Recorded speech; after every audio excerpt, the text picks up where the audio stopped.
starting off with you tonight, Matty. I thought this was a really good fight, actually. It brought the tension. I was locked in. Benavidez versus Plant, watching from start to finish. No switching off. That says to Wellington that it's a proper fight. When I'm watching, Plant's boxing early, nicely, strategically well, threw a lot of shots off the reset. He's throwing the right punches at the right time. We always knew, Matty, we spoke about this last week. First 6 rounds, he was probably going to look $1 million. That was probably going to be the case. It was the second half of the fight things would have become interesting. Would Plant's gas tank hold up? Would he still be able to box as effectively to the head, to the body, and move in those final rounds 10, 11, 12, as he did in the first half? By the end of the fight, we got our answers. We did, and Steve, I just got to say, I'm gonna take Andy's place here for a second, and I'm gonna spin real quick here. And those of us who picked Benavidez by stoppage, we got fucked. And I feel bad for Caleb Plant because I kind of felt the last 4.5 minutes of that fight were pretty fucking unnecessary at the end of the day. But we were fucked by Kenny Bayless. Ooh. Kenny Bayless We were. gave the worst performance of his professional career, in my opinion. This was right up there with the Joe Cortez performance in Mayweather versus Hatton. He showed incredible bias every time he split them up, never warning once Plant for holding, only warning Benavidez for elbows or shouldering or whatever he was doing to try to push Plant away. Taking time to bring Plant over to the doctor when he needed a break, not taking a point away from Plant on a flagrant low blow to start the 9th round.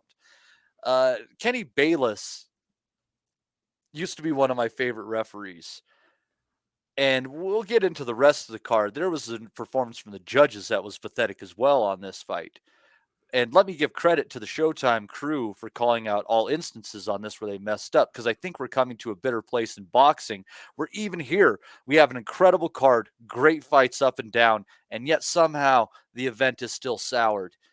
And the people that do the announcing, that have their jobs related to the sport, are starting to show their anger against this bullshit, this pathetic refereeing with bias, this pathetic judging, because they realize the decline of boxing is directly related to it. So their jobs, their livelihoods are depending on these people giving these folks a fair shake and not making the sport even more difficult to manage than it already is with these prima donnas who don't want to fucking fight. So we finally do get these fights. They're great, and they still find a way to muddy the waters. Kenny Bayless, it's time for you to retire right now, and I have a real big fucking hunch your nest egg got a little bit bigger, motherfucker. So you go ahead and do it. Here, can I ask, was it just me, or was it just run about the 6th or 7th round that Bayless just all of a sudden started getting involved in that fight? When it seemed like the tide was turning, that Benavidez was starting to land shots, he was getting closer and closer. It seemed to me running about the 6th or the 7th that Bayless was starting to get more busier in that fight. Was it just me? Nope. Because Plant was obviously, he was looking good first half, popping, jab, moving, rolling under shots, and that he was doing pretty well sometimes in the pocket. He obviously took some shots and that as well, but at the same time, when he started getting the range down a little bit, Benavidez, that's when he started to get involved in the fight. It was, I got a note here actually, what was it, the round 8 it was. Benavidez might have broke through a massive right hand I've got written here, and he says, Bayless soon involved, Plant using every inch of the ring. Bayless again breaks in fight and calls time out for the cut. I mean, it's a boxing fight at that time. Surely the cut, I mean, if it was bad, I thought that's the day to start off with the cut was across the bridge of the nose. It wasn't until I seen the lights in between rounds, it was actually running about the top end of the eyebrow somewhere. But no, he got involved in that fight midway when it seemed to be the tide was turning, actually, and I agree with you. That was Hodgson that. Why do you think he got involved so much, Andy? Well, I say with this guy's experience now, with the championship fights this guy's had over the years, he should know better to let the fighters fight. At the end of the day, you've got a lot of riding on it. Why do they not let him do it? I don't know. Benavidez has probably got maybe more upside to him, coming through. Plant's had his day, possibly, you could say. I don't know, mate. It was just Hodgson, that entire performance from that 6th round onwards. He got involved far too much. And as Matty says, we would have got a definitive winner there. Obviously, was a definitive winner, but probably would have got a stoppage kind of late doors. That's where it was kind of heading. Yeah, Plant landing numerous low blows in that as well. I think someone mentioned about before the start of the 12th. I think Breadman had been turning to kind of try and land low shots, possibly. He did at the beginning of one of the rounds. He Well, came yeah. out didn't he, and and punched him in Stephen the ball. Edwards for that. And I only recall shame, Bayless but saying him once about the low blows. only the really flagrant one at the 9th. That was the only one, and that was the most flagrant shot I've seen since Hatton's revenge shot on Zoo. Oddly enough, also in the 9th round, I believe that was. It was just absolutely pathetic on that. And I think, Stephen Edwards seems like a really good boxing mind. I like his column, etc. But you're calling for that shit, and then looking at your fighter in that 11th round and sending him back out there, you should be fucking ashamed of yourself, man. Absolutely fucking ashamed of that. I mean, that's a father, there's nothing to be gained at that point in time. You look at it, if he would have got that round, he would have gotten an even round on one Georgia scorecards and still lost the fight. Fucking pointless. He had nothing left that he could potentially fucking stop Benavidez with. And it was, and I hate saying this because it was a great fight. And both guys gave a great account of themselves, but there's still this bad taste about it, and there shouldn't be with such an incredible fight. And Steve, we really called it, man. Like, I mean, Plant controlled it early. Benavidez came on late. The size started to show. But the one thing, Benavidez did have a lower work rate than usual, and it's because Bayless kept him from working in the places that Benavidez likes to work. But he didn't even need it. He's big, he's strong, he punches like a fucking mule, and he knows how to keep that physical pressure on a guy. Something that I saw Zoo developing against Harrison. It was a truly fantastic fight, only marred by the performance of Kenny Bayless at the end of the day, and the concern that I'm sure that many of us had for Plant in the last couple rounds. Like, Jesus fuck. I mean, he was getting battered in there. But a tough son of a bitch, man. Take a break. And I will say it till the end. I do not want to see Canelo against Dimitri Bivol again. I don't think there's anything else that he can do. But David Benavidez against Canelo Alvarez on a Mexican holiday, fucking sign me up. It's going to be electric, and that's going to be a war. One of the best fights that can be made in boxing. And if they goose step around this one, shame on fucking everybody, because we know it makes money. It's not going to happen though, Nick's, because I think Canelo's been clear what he's doing next, rather than Bivol. So it's not happening this year. And what sucks, Andy, and if Canelo goes in and loses to Bivol again, as we expect that he will, sans some fuckery, which is obviously always possible. If he loses again to Bivol, more shine is taken off of this fight. I think, but sure, Canelo and Bivol does decent money and decent business, but I think an all Mexican showdown on a Mexican holiday, man, everybody can drink from that trough, and they're fucking stupid if they avoid it, because that is the kind of fight that boxing needs. Guaranteed action, guaranteed fireworks, and someone's getting fucking hurt in that one, and it needs to happen far more than Bivol against Canelo. Anyhow, Steve. Yeah, someone's getting hurt. Let's hope so. Matty DiGiannato, intense and emotional on a Sunday evening. Love to see it. Everything a Lawrence Okoli fight isn't. We'll be getting to that very shortly. Don't worry about that, everybody. Rapping Rob Kelly's here with us as well. The big ring favoured Plant. The cut certainly didn't help things. I said last week his face would mark up like Errol Spence reversing over him. It certainly happened anyway. He was holding on for dear life at the end, Rob. Showed bravery, guts, stamina, jabbing and grabbing. Kenny getting involved as well, doing everything he could to avoid being knocked down at the end of the fight. I ask you, Rob, what was the better Caleb Plant performance for you? Benavidez or Canelo? Well, Canelo stopped him, didn't he? So he hung in there against Benavidez. Probably could have got stopped. I have to admit, I saw a lot of things this weekend because I was in Amsterdam, but the fights weren't one of them. I'm in the airport now on the way home. So you're getting a bit of a relaxed analysis here on the whole situation. I think the two boys, I'm just happy that they're both friends at the end of it. You're not going to tell us how the fight went, like Hater Dave Lowback, Rob? What was your favourite round? The fight, definitely the 12th. I said to myself, this is warming up now. You dream of nights like this, Steve. I just said I'd jump on really quick. I'm about to board now, when I catches on the flip-flop. I'm going to listen on YouTube, but I'm just waiting on my flight. So have a great night, and I catches next week. Safe travels, Rob. Good lad, Rob. There you go. Rob's going to be listening back on YouTube, Boxing Asylum channel later on. Matty, just before we go back to Andy, you mentioned something there about not sending Benavidez out for the 11th and the 12th, etc. You mean Plant? Sorry, Plant, I mean, out for the 11th or the 12th, rather. Was that because you felt he hadn't got any chance of a knockout? Or what about the point situation? Because he only lost 115, 113 on one card and 116, 112 on the other. So theoretically, a bit of a second wind, and things were a lot closer than we thought. Yeah, but it was just the 12th specifically. I guess I could see let him go out for the 11th, but he took a beating in that 11th round, Steve. It was fierce. He was bloodied up. He had nothing on his shots, and the only thing that really was saving him was Kenny Bayless. I mean, because Benavidez was cornering him, tracking him down, and just pummeling the guy. It just seemed pointless, and I know that, it's a tough line to walk because sometimes we're like, that was the pussy's way out. He should have saw it through and things like that. But this is a much different, I think how the fact that a corner let Caleb Plant go on after the 11th round and a different corner pulled Jeremias Ponce out of the fight after the 5th round and against Subriel Matias, that's fucking ridiculous. That it's completely juxtaposed to how it should work. It just, I saw no point in that man taking more of a beating. As disappointed as I was through him with that fight, because believe me, those negative tactics, as tough as he is, as much as he tried, those negative tactics did start to wear on me a little bit throughout the fight to where, as much as I was impressed with him, I don't necessarily know that his Caleb Plant's stock went up with me over this weekend. I mean, maybe in toughness, but he was glad to go in there and spoil. He negotiated for that 22-foot ring. And it was what it was. But Benavidez is fantastic, and I sure hope he gets a shot at Canelo. He's earned it. He's a good young fighter. He's gotten himself clean, and he's truly a bad son of a bitch. There's a reason they're calling him the Mexican Monster now. He's a vicious fucker.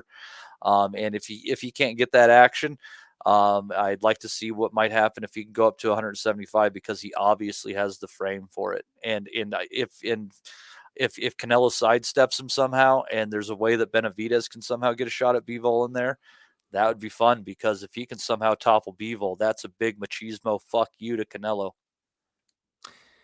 Absolutely. Is it the toughness, Andy? I mean, Michael Thompson's thrown in a super chat there. Shout out to him. He says, "What's the missing piece to Plant's game? Is it the toughness? Is it the gas tank? Is it the lack of power? I mean, what is that missing puzzle piece?" Well, I don't think it's a lack of toughness. I think he showed that down the stretch here last night. I kind of agree. I see where Matt is coming from. To be fair, in that, I mean, he did take a bit of pummeling around about the 10th, and that again, you got Bayless involved. Plants trying to dig deep. I think there was one instances I think I can recall him having a dig deep moment around about the 9th. I think he kind of let go a couple of combinations, and then obviously the 12th he's trying to swing shots and that as well, showing a bit of heart. But he just struggled with the pace down the stretch. So I think ultimately, just answer Michael's question, possibly it is a gas tank, but also as well just that wee bit of power as well. That he could actually just turn the fight, or just turn Benavidez. He's thinking about walking forward, because everything, according to Benavidez at least, that he was never bothered or touched up by any shots. And obviously you had that moment late in the fight. He got caught with I think it was a big left hook, Khalid Plant, and then obviously he wrestled and they kind of felt the floor, that type of thing. If he just managed to kind of just so much kind of like get tied up with him, but then obviously maybe just tee off from him at that point, might have kind of got the stoppage in. But Bayless was obviously involved in that instances as well, and that. So again, he toughed it out. Probably it is again the gas tank. Just maybe just not got that game changing power in that as well. Even though what he did to Darrell, end of the day, it's just he had nothing really that was going to give that guy problems. And you look at his face and that as well, Benavidez, it looked like he hadn't really been in a fight, really, to be fair.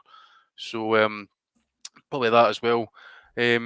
So I would say probably the gas tank, but also a wee bit of kind of game changing power as well, possibly. Matty, talking about stylistic issues, Benavidez didn't really jab as much as I expected. He only started touching the body late on. He did look a little bit clumsy at times, but I suppose he's such a big guy. That brute strength, the relentless aggression came through in the end. We all know that this fight's been years in the making. I think the dislike was genuine. It wasn't like a sort of Eddie Hearn fake beef. These two didn't like each other. But the question for you is, Matty, How much has Benavidez improved since the Rick Reveal fight? And more to the point, has he improved enough to beat Canelo? A version of Canelo who isn't the same fighter, I think we'll all agree, as the man of yesteryear. As far as the Canelo part, I think that's a little bit more in depth, and I think there's still a lot that Benavidez does that goes right into Canelo's wheelhouse. It's just one of those things. Like for me, Benavidez, he does have a lot of good punches. He knows how to tire you down the stretch. He's showing that he's found a way to really utilize his gas tank at the best and be that increasing pressure fighter. You know, that train, it just keeps moving, and once it gets moving, you're not going to stop that thing. You know, the Joe Joyces of the world, right? And to say like, where I think he's at, I guess I could make that short and sweet. I think that David Benavidez is everything that the Mexican fans wish Jaime Munguia was. Yeah. Hearn talking about Munguia fighting Dimitri Bivol this week, but I don't think that's going to happen. Andy, you're mentioning there in the comments, it's more Benavidez is a light heavyweight boiling down. We have a question from Dominic regarding that, but just looking at the picture there, it looks like they've dug up the body of Salvador Sanchez, doesn't it? He doesn't look great at the weight. Well, it was more kind of, I just said that to Michael Thompson. I think he was trying to pick up his comment there. I think it was more, he was asking about the kind of physicality. It's not, that was Matt Butler's. Plant looked like someone took a baseball bat to him. That wasn't that. Somebody mentioned about Plant's lack of physicality, but it was more to the point, as you say, Benavidez coming in from one side. He's more a legit 175. Look at him there. I mean, when I seen that weigh-in, I think it was 163 and 3/4. I thought he cooked the gas a wee bit there. When you hear a fighter who's big as him at the weight coming out just almost 2 pounds under the weight, you think he's cooked that a little bit there, and you just wonder if it's going to have a negative effect. And he always looks like this at weigh-ins. I've seen him worse, mind you, to be fair. His skin kind of changes that kind of grey colour. He's drawing about the face and the eyes kind of popping out and that. It just doesn't look, and he looks like he doesn't kind of hydrate well as well, to be fair. But, fair play to him. He still keeps a good pace going. Obviously, the power must be really heavy in that as well, if it's carrying late into fights and that as well. So, I just thought it'd be interesting to mention that really, for as good as what he is at 168 and as strong as what he is, it's a day reckoning for me for him up at 175. I mean, can you imagine if that was Beterbiev's jab that he was meeting there last night? The manner what Plant was throwing it in that as well. It would be a different ball game, I think, entirely.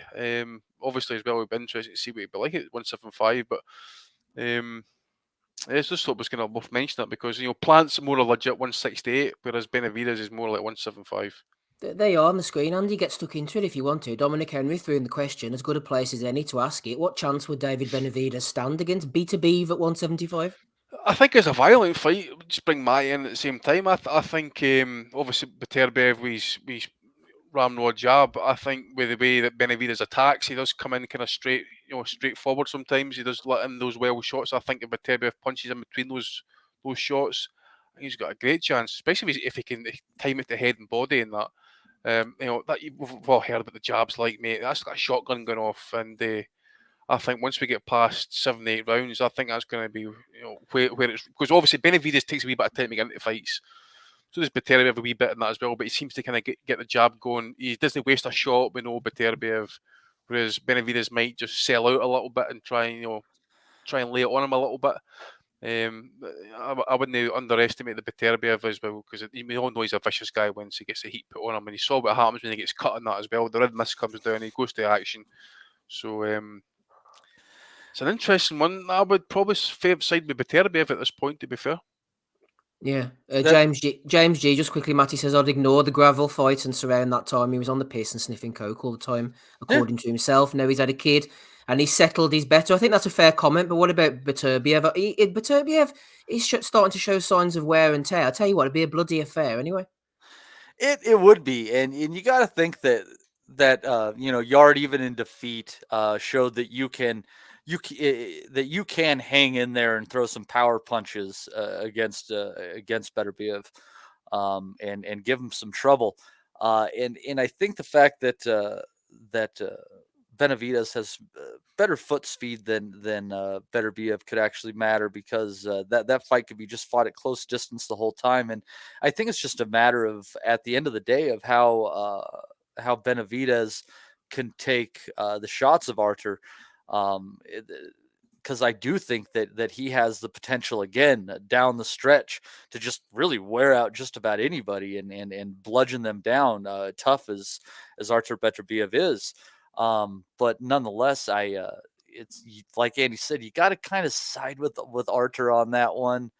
But I just got this lean towards Benavidez on this one. I think he's one of those rare, really good pressure fighters, and you got to think he's got a good chin on him, Steve. I mean, Plant landed some good shots there. He landed a left hook or two that were just as good as the one that he landed on Anthony Durrell, and didn't fucking matter to Benavidez one goddamn bit. Didn't bug him. More importantly, Matty, what do you think about Benavidez's hair? Have you ever considered going for the cornrows or the dreadlock look? I tried to cornrow my hair once, but my hair is just too fine to make it happen, unfortunately. There you go.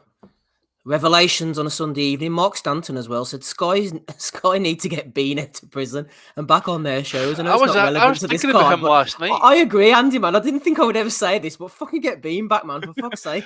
I was actually thinking about him last night. I was flipping between that and the BT cards. I was saying, where has Bean actually? It's been a long time since he's been MIA, isn't it? Obviously, there's rumours abound, but he's in prison, isn't he? Betting for shower gel and toothpaste. Well, I suppose, but can you imagine Bean trying to sell that main event there last night, man, on Sky? Come on, now. Oh man, it would be his deplorable best. You know, he's in strange ways, smuggling links up his arsehole. Sorry, everybody, for that, links. that image. Right, okay. We'll go to the chat shortly and have a look, see who's hanging around. Before we do that, Matty, let's go on to the undercard, starting with, at your request, I'll lead you in with a bit of a lengthy one here because I have a few notes on this fight, actually. Chris Colbert, against Rayo Valenzuela. My initial feelings at the time, Matty, watching this in real time, well, this morning, as if it was live, was that it was a bullshit decision. How on earth did they come to that conclusion? It was embarrassing listening to Colbert trying to justify it at the end. I thought he was hurt numerous times. He got dropped early on. His eye was closing up, his left eye. I know there's something to be said for slick boxing, but surely you've got to take into account the person who is hurting the other guy time and time again. However, this was not necessarily everybody's take. They're playing devil's advocate. Respected pundit Matt Butters scored it 95-94 to Colbert. So I ask you, Matty, take away the big moments. Is it possible that whenever Colbert wasn't getting busted up, whenever he wasn't on the verge of being stopped, he was actually winning rounds? He was actually scoring points. Therefore, can we make a case for this scorecard? I thought, Steve, at best you could give Colbert 4 rounds, which would make it 96-93 for Valenzuela. That those 3 judges all with the same card. Absolutely ridiculous. And I'll just get out of the way. The only thing that you can criticize Valenzuela for is playing with his food. Okay? That's the only thing you can really criticize him for at the end of the day. But those 3 judges were awful. And I fucking hate saying these things because obviously we have connections. We're not even going to get into it. But I'm absurdly disappointed with it. And a couple of judges been around a very, very long time. One of them used to actually put in very strong scorecards 99% of the time. Just getting weaker and weaker all the time. And I can't figure the fuck out how they were able to get Chris Colbert with not even 6 rounds. There's not 6 rounds that I could find. I think that there was maybe 1 or 2 swingy rounds in there, but I thought that at the end of the day that Valenzuela had 5 clear rounds in his pocket plus a knockdown that should have gotten him clear fucking regardless. And going back to the previous fight in Kenny Bayless, and it's just this thing, and you can't, and I hate saying this shit because it sounds so fucked up. But Steve, I just watched a fantastic documentary on Netflix, okay?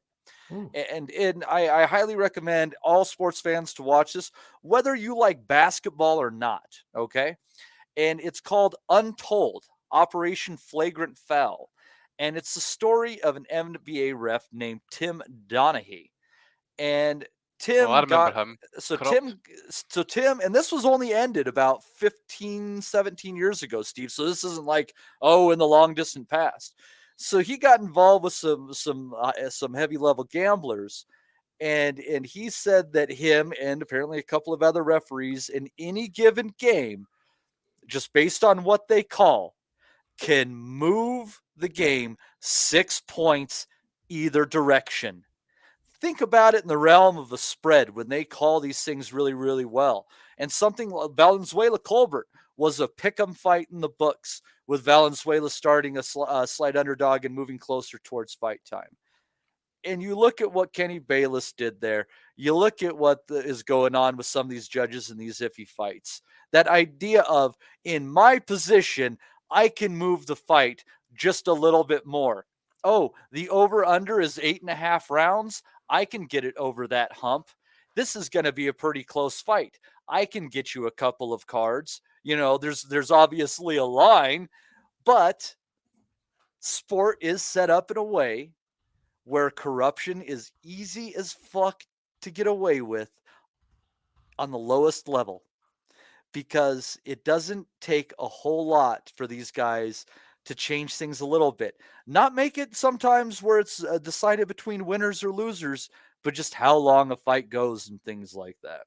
So, my take on this whole fucking card right now is something is very smelly in Vegas right now, and they better fix it, because the sport is depending on you to do it, because we can't have this shit. That Valenzuela kid, he was a wreck after that, and Colbert is a fucking punk. I gained so much respect for him during the course of the fight, just for fighting through what he couldn't against Hector Garcia, only for him after the fight to lose all that respect. Fuck Chris Colbert. I hope he gets his shit fucking pushed in next time. Fuck him. Valenzuela, he just played with his food a little too much. He could have taken it out of the judge's hands, I think, but he didn't, and it was just ridiculous. This card just reeks of something super fucking fishy in little areas. Not the whole thing. It's not the whole picture. It's just a few little people who are willing to play along. So that's my thought. Las Vegas, stinking of fish. And it's not just in the red light district, Plenty Andy. of Andrew it. Thicket says Valenzuela, a poor man's catch-all. What's done is done. That's an interesting comment. I thought that it actually resembled the Hector Luis Garcia fight in parts. Maybe that's just Colbert's demeanour. At the end of the day, Colbert needs to be protected from himself, because I think he takes a lot of shots. He's very brave. I mean, there's no doubt in his bollocks, but he's too vulnerable to trouble the top guys. I mean, I'm not sure where his place is in boxing, which is weird given the fact that he won the fight. Where's Chris Colbert going? Because you serve him up against anybody half decent, he's going to get hurt. Well, he's not going to be. Personally, I don't think anyway he's going to be a world champion again, or if he did ever pick up one of those fake I belts. rated him too, Andy. I thought he was really good on the way up. Well, I don't know what episode it was, but I remember us talking about him very early on in his career, and I'd mentioned that he was part of some documentary.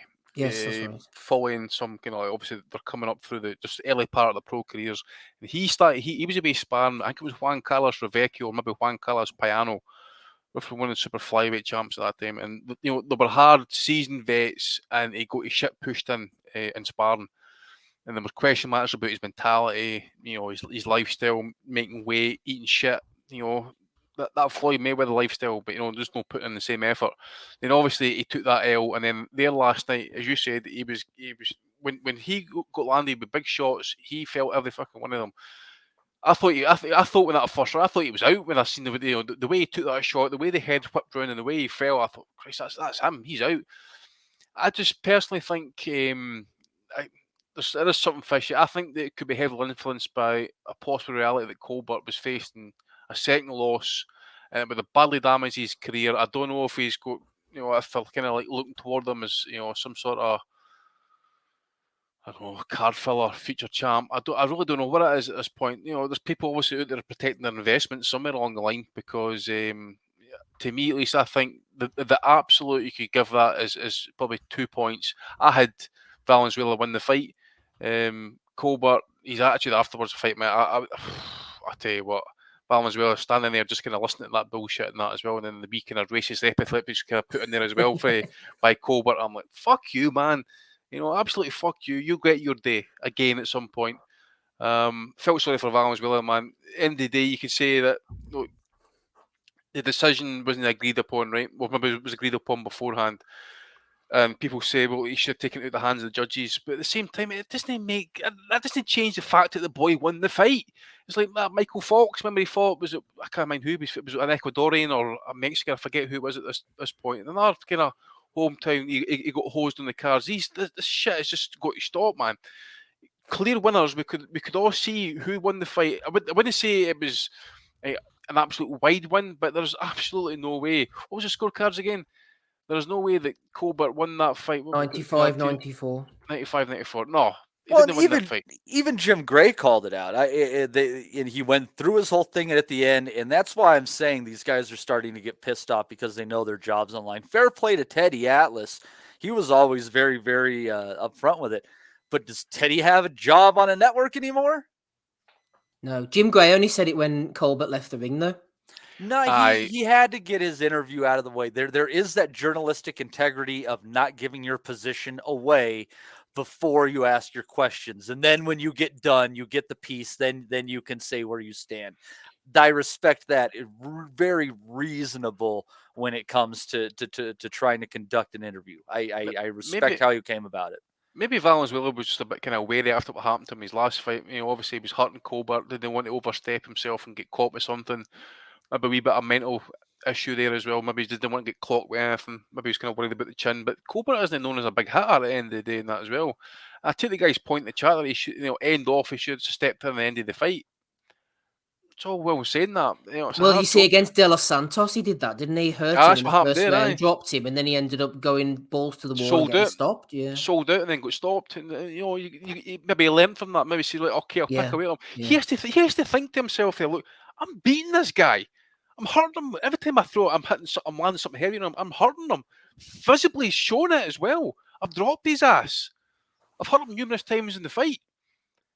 Well, where does the things like punch power and all that come into it? Because I always remember years ago, Phil Sutcliffe was fighting a guy, I think it was Chris Jenkins actually, or Craig Evans, one of those ubiquitous Welsh fighters who used to turn up in Belfast. And afterwards, a lot of people thought at ringside, Andy, that Jenkins had won the fight. But the referee, I think it was Hugh Russell or Eamon McGill, one of them scored it in Sutcliffe's favour. And afterwards he said the reason why he did it was because even though Jenkins was doing a lot of work, he said Sutcliffe was just hitting him with such hard shots. You could hear them thudding time and again.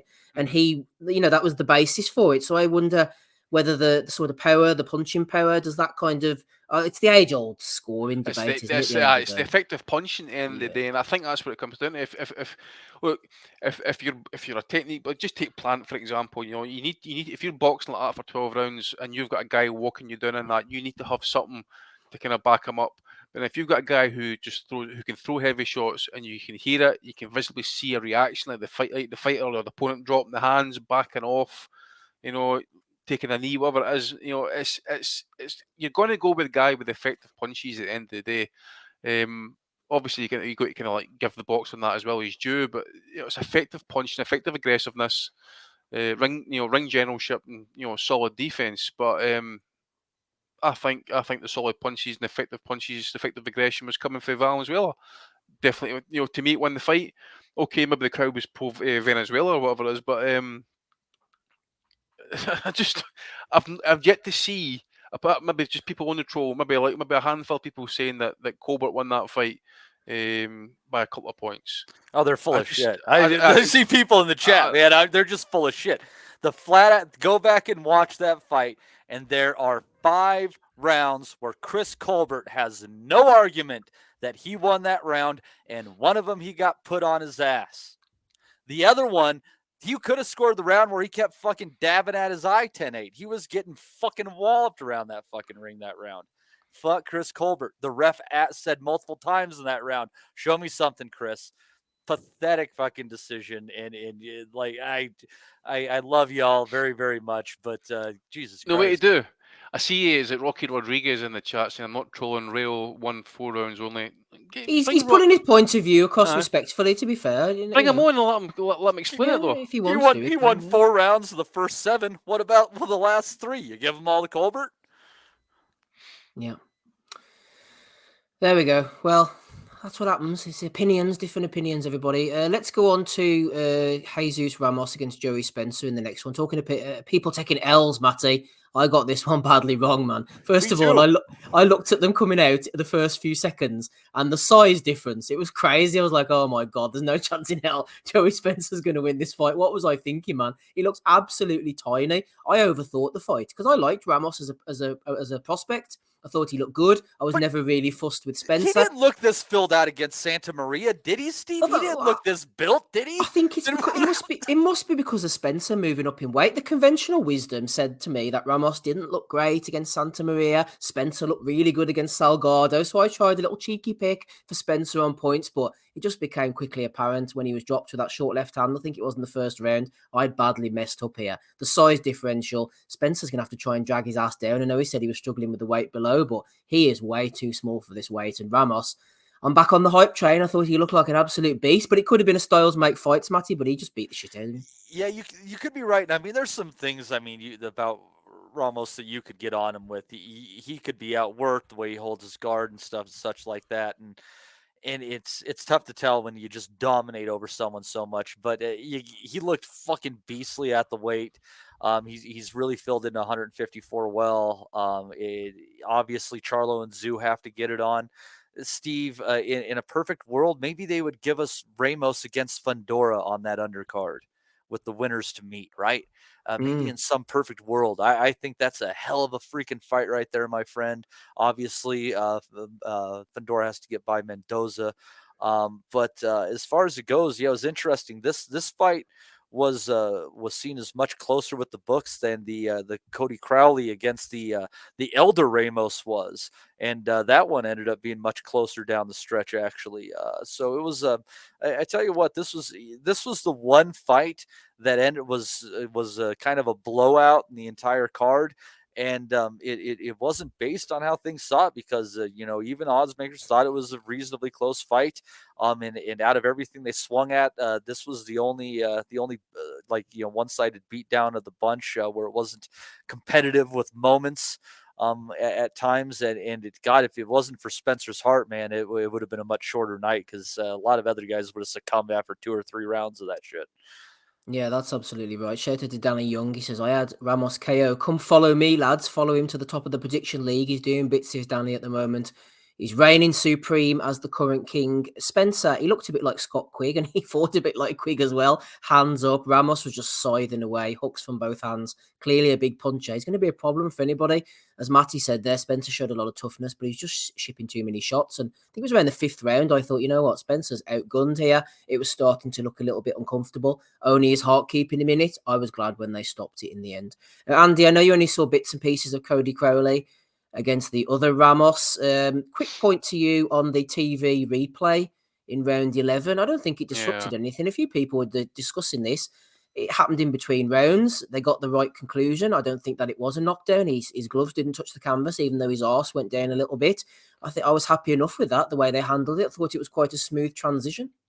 Yeah, they ended up taking the point back, didn't they? Must have done, yeah. Yeah, because I was like, because obviously between the round, I nipped away to do something, come back, and then they were talking about it, obviously, I missed in between round, and obviously they've been talking about it, so I didn't really kind of catch up on it. So that was good that they actually done it smooth, as you said. You wouldn't really notice that. Actually, if you were sitting there drunk, you would have noticed anyway, put it that way. It was okay fight for what I seen of it. I thought Crowley just smothered Ramos just time and again. Actually, he's going to be a tough out for anybody. Actually, obviously he got marked up a little bit, and he's got deficiency in that regard in terms of how he fights. He's going to get caught with some shots.